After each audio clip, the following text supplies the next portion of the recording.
Thank you for joining us today for Digging for Truth. I'm your host, Henry Smith. Dr. Craig Evans of Houston Baptist University is here for part 2 of an episode talking about his book, Jesus and the Manuscripts, What We Can Learn from the Oldest Texts. He joins us from Texas to tell us about this early evidence about the preservation of the New Testament and early Christianity. Dr. Evans, welcome back for part 2. Thank you. Hey, it's good to see you. Now, we're going to encourage folks who haven't seen the first episode. It's on our YouTube channel, episode 122, so they can watch that, and then they'll watch this episode, and the two of them will go together. Now, at the end of the last episode, Dr. Evans, you were talking about these important debates about these Gospels that are not the four, but make claims to be Gospels. Gospel of Peter, Gospel of Judas. But we're going to focus on the Gospel of Thomas because we thought it would be a good template to talk about. You were saying that, for example, you think it was written much, much later than the New Testament Gospels. Maybe we could start with the context that it's clear that the Gospel of Thomas came out of and just build on that. So why don't you go ahead, please? Well, the evidence for the late date of Thomas is simply overwhelming.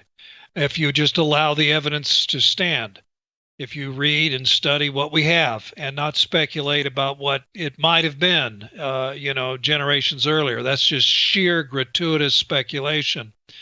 The Gospel of Thomas consistently, from beginning to end, reflects the late 2nd century of Syria, Eastern Syria, where there was interest in esoterica, that privileged special knowledge that insiders alone have.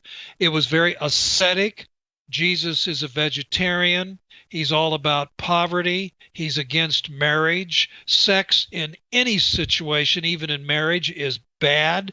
And on it goes. Well, we have an exact match with these ideas in certain circles in Syria, up north and to the east. This does not reflect the world of Jesus in the 1st century.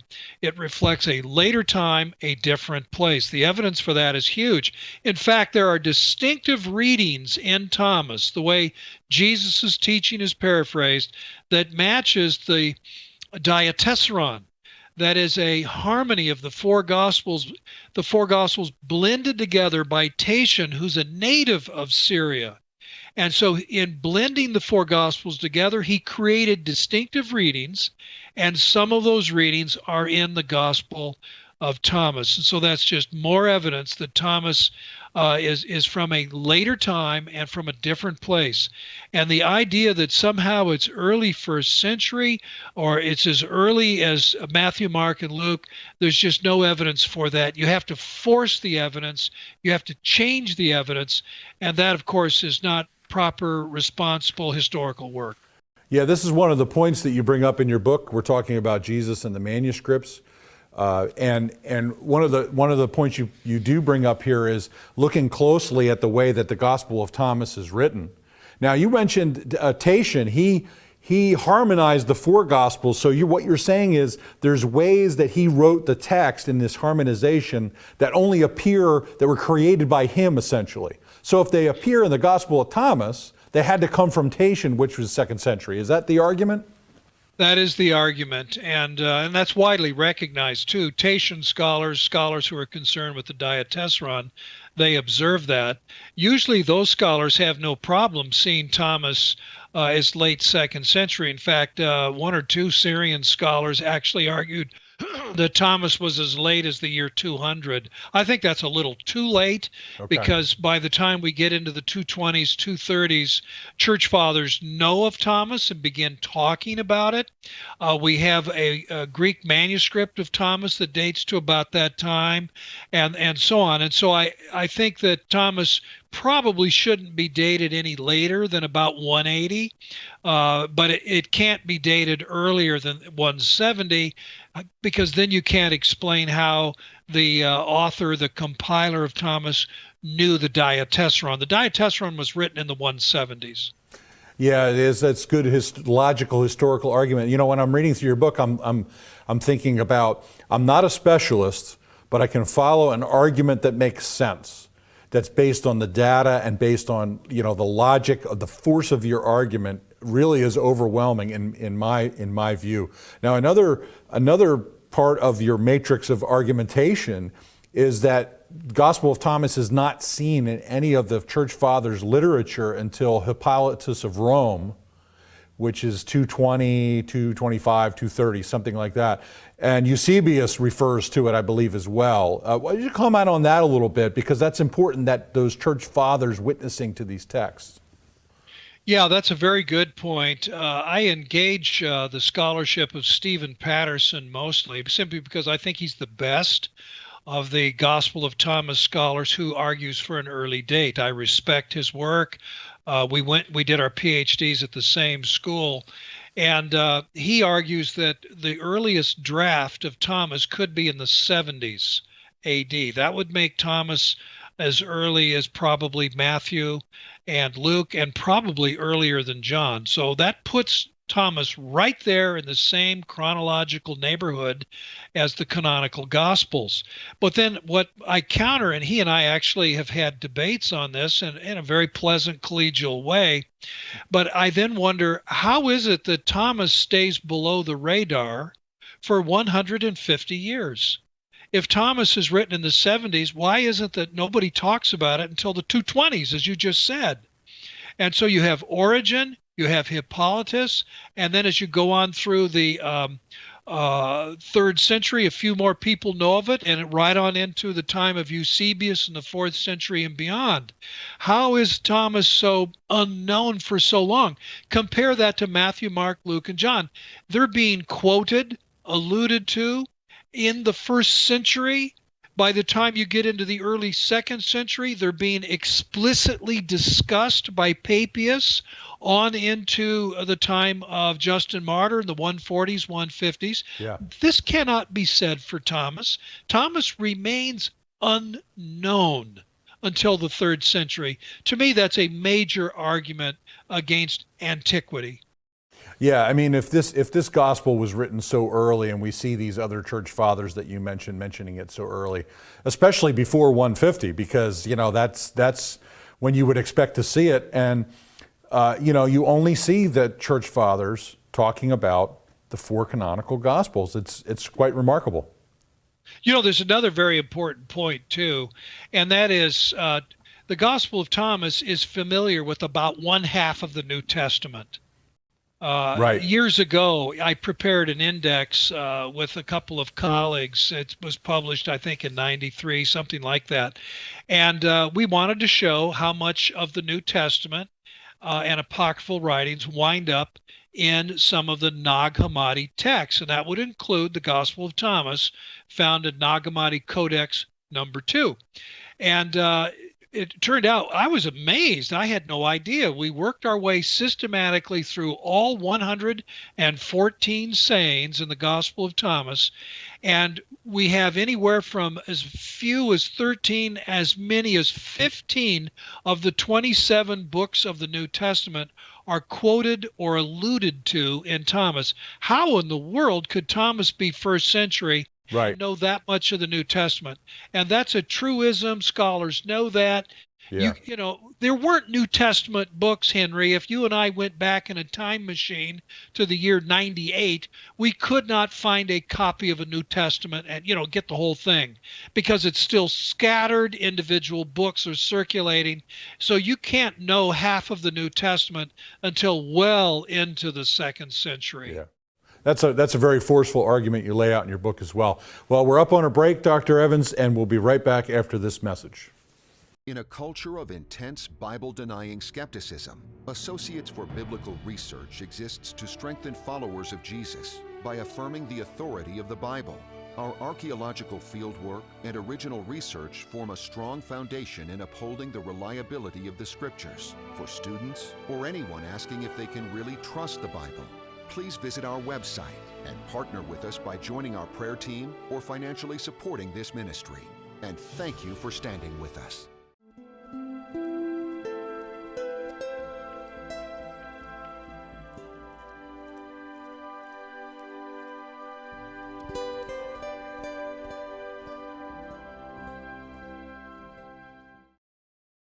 Hi, welcome back to Digging for Truth.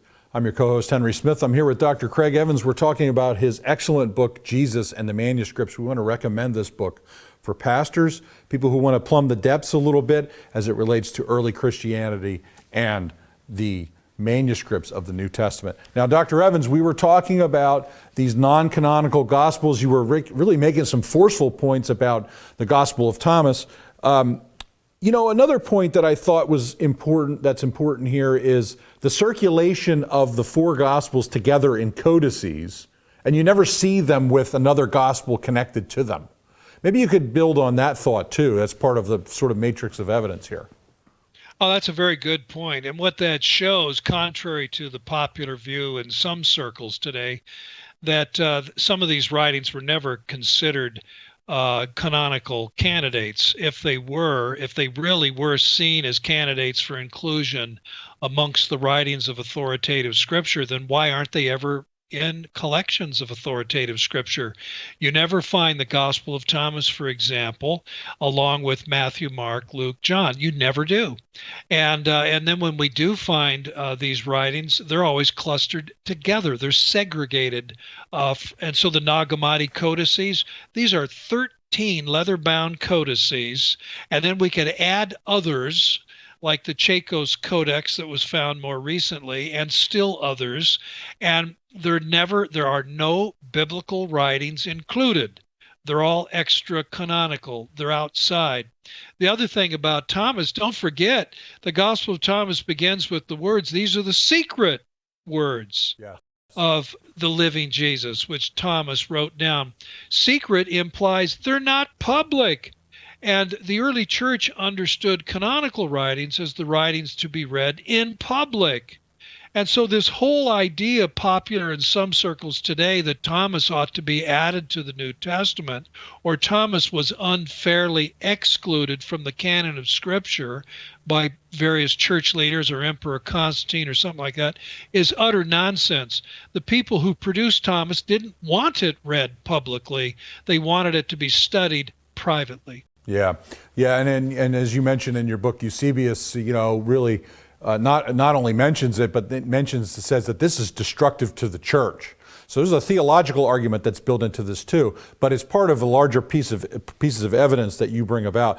Now, let's shift just slightly. We wanted to talk a little bit about some of these other ones, like the Gospel of Peter, or you might want to talk about the Gospel of Jesus' wife, which turned out to be a complete fraud. That's a lesson for the church. Maybe you could talk about that, but I'll let you go whatever direction you want. Well, the Gospel of Peter is an interesting example. It isn't taken very seriously by anyone. It doesn't introduce heretical ideas, but some people have tried to argue that in an earlier form, so here we go again, take the evidence, change the evidence, try to date it earlier. But what it clearly is, and I think it's a good illustration of this, it extends the guard at the tomb tradition you have in Matthew. And it does this to counter second century critics who are saying, why should we believe in the resurrection? Who were the witnesses? Hysterical women? Is that the best you can do? And so whoever wrote the Gospel of Peter, probably in the 140s, 150s, middle of the second century, he did better. He had the Roman guards, the centurion, Jewish elders spending the night in a cemetery guarding the tomb. The whole town, everybody sees angels come down to the tomb, the stone roll aside, a very tall Jesus come out of the tomb. This is a reckless, exaggerated apologetic that tries to answer objections in the second century. That's how we date these things. We ask ourselves, in what time period does it really fit best? The Gospel of Peter fits best middle of the second century. Gospel of Thomas fits best end of the second century. I think what I hear you saying is the Gospel of Peter is not a Gnostic text saying here's secret knowledge, but here's a clumsy, clunky apologetic for the resurrection of Christ. Is that basically what you're saying? Yeah, that's right. Celsus, writing around the year 160, Celsus was a severe critic of early Christianity, and one of the things he camps on is we shouldn't believe in the resurrection because the witnesses were hysterical, frightened women. They were nobodies. If the resurrection of Jesus was seen by important people, including the people who persecuted him and crucified him, then we could believe it. Well, the Gospel of Peter is answering that objection, and that's precisely what he does. He writes an account where the risen Jesus is witnessed by his enemies. Yeah, I've always found interesting too the elevation of women by the Lord, that they were the witnesses in a culture that basically responded to women or thought of them in the way that you just described. And whoever wrote the Gospel of Peter is making a fundamental mistake by trying to say things that didn't happen. God put these women there as the witnesses to the resurrected Jesus. It's really remarkable to me. You have about 45 seconds left in this segment. Well, yeah, let me build on what you just said, Henry. You're right on the money. If the gospel accounts of the resurrection were fictitious, then they would have written the account more the way the Gospel of Peter was written. They would have had men there. They would have had important people. Pilate would have been a witness. But no, they tell the truth. This is what happened. It, in fact, was women who went to the tomb and saw Jesus. That smacks of truth, not exaggeration and myth. Yeah, I like it a lot. Well, Dr. Evans, thank you for explaining to our audience these sort of strange gospels. Some people may have never heard of them before. Some people have maybe heard of them, don't know what to do with them. Well, I suggest pick up your book, find out more about it, and find out why they're so problematic as it relates to the authority of the New Testament. And with that word, friends, please don't go away. We'll be right back with our final segment with Dr. Craig Evans. Bible in Spade is a non-technical quarterly publication published by the Associates for Biblical Research. Written from a scholarly and conservative viewpoint, Bible in Spade supports the inerrancy of the biblical record and is a must-read for both the serious Bible student and anyone asking if they can really trust the Bible. Archaeological evidence, properly interpreted, upholding the history of the Bible. Subscribe today at BibleArchaeology.org.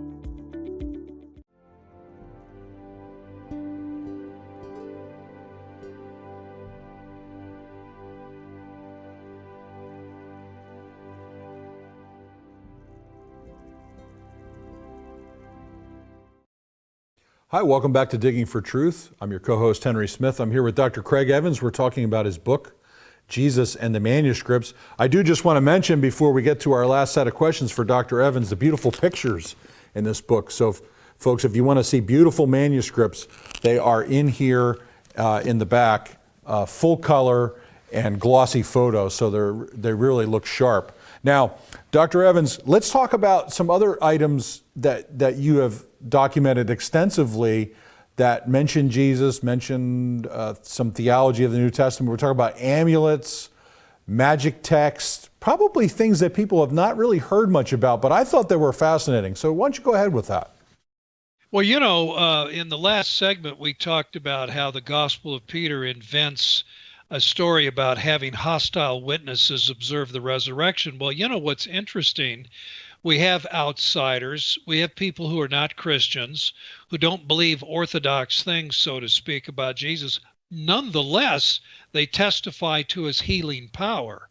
And that's the stuff you're talking about, the magical texts, including amulets, metal lamellae, ceramic magic bowls. Jesus' name is mentioned in texts that are Jewish and pagan, where he's being appealed to. In one of them, he's called the God of the Hebrews, which is not the way Jews would talk, or Christians for that matter, but pagans might. They appeal to the God of the Hebrews, Jesus, for healing, protection from evil spirits, protection from various curses, protection from the evil eye, and so forth. And I think that's a very significant testimony. Some of this stuff, by the way, is first century. It's that old. It shows us that even in the non-Christian world, where they might not have a good understanding of who Jesus really is, nonetheless, they're aware that Jesus is powerful like nobody else and can command even the wicked, unclean spirits and heal people.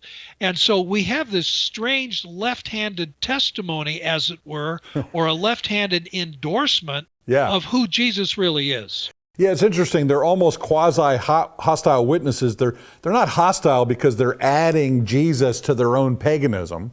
So it's a sort of a syncretization going on, but it's evidence of Jesus and his power. You know, the other thing is it's almost embarrassing to bring this up, but I should bring it up because some people out there may have heard these claims that Jesus never existed. And you know, these kind of texts are the kind of things that you go, come on.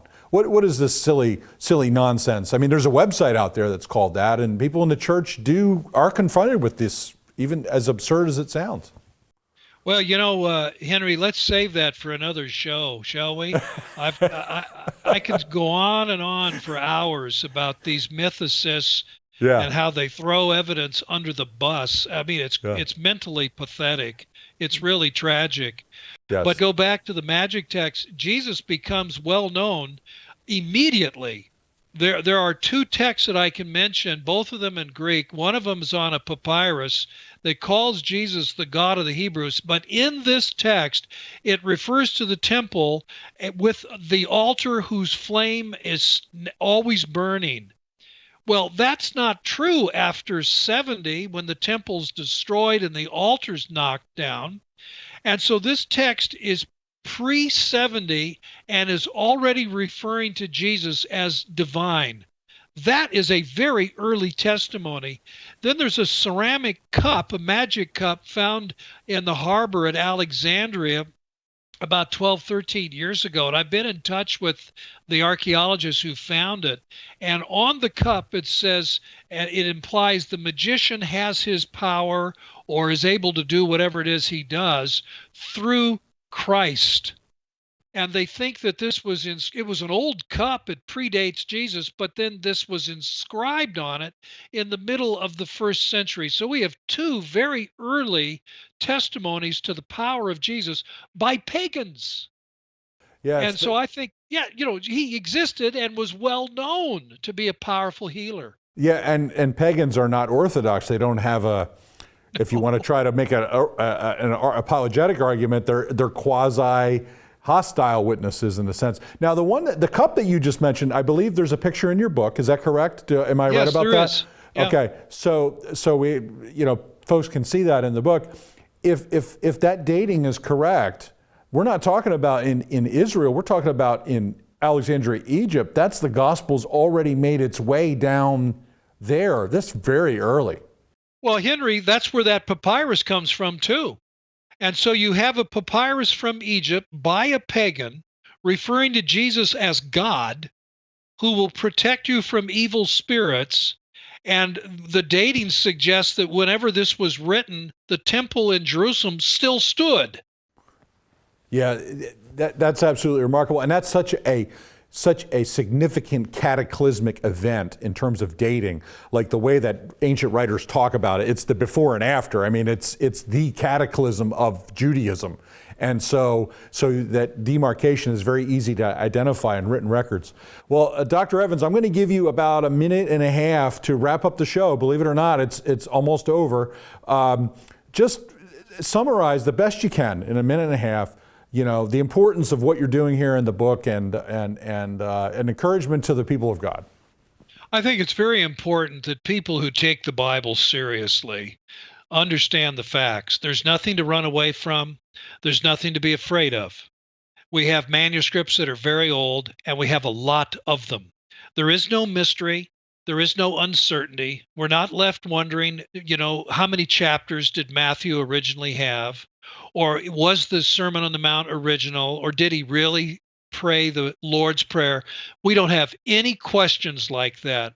We have many, many manuscripts. And the other thing about it, too, the basic outline of Jesus's ministry, his public teaching, his public miracles, his rejection at the hands of the ruling priests, his crucifixion by the Romans, and his resurrection, that's actually attested in various sources outside the New Testament.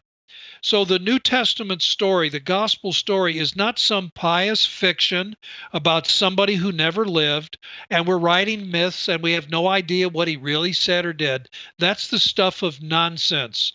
The stuff of scholarship, the stuff of real manuscripts and real artifacts is rock solid. Well, that's a tremendous word, Dr. Evans. Thank you for all the work that you do. Thank you for what you do in scholarship and for support of the church at large. We appreciate you very much. Thank you. Friends, thank you for joining us for Digging for Truth. We hope you're encouraged that a scholar like Dr. Evans believes the gospel, and he believes that the facts support it. The evidence supports it, and you can believe it and trust it. Thank you for joining us for Digging for Truth today.